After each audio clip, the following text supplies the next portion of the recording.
खुलुमबाय बड'लेण्ड निउस 24 आव नायगिरि नोंथांमोनखौ बरायबाय। गेदेमा थुनलाइगिरि बर'न बर'नि सारादु खुंफुंनायजों लोब्बा लाखिना गेदेमा थुनलाइगिरि बर'न बर'नि गोरबोनि बिबार बिसम्बि लाइजाबखौ बेखेवो। मैया बे बिसम्बि लाइजाबखौ बेखेवो।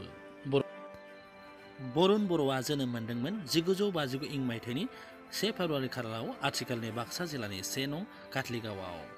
बिथाङा रुंसारि जालांदोंमोन 40 बोसोरनि 30 जानुवारि खालाराव।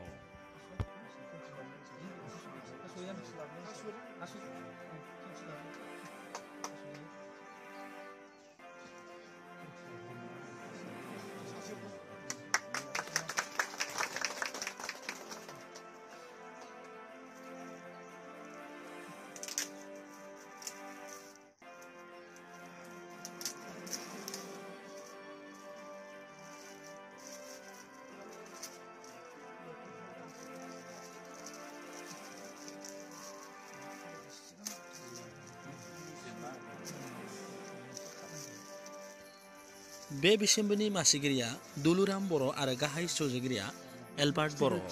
सुजुगिरिफ्रा जादों बिरलां हाज'वारि आरो खनेस्वर दैमारि।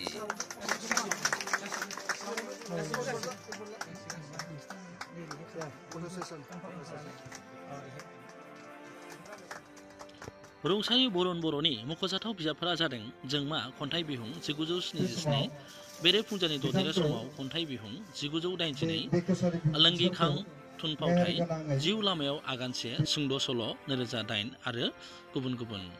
बिथाङा सासे गेदेमा थुनलाइगिरि, लिरगिरि आरो सुजुगिरिमोन।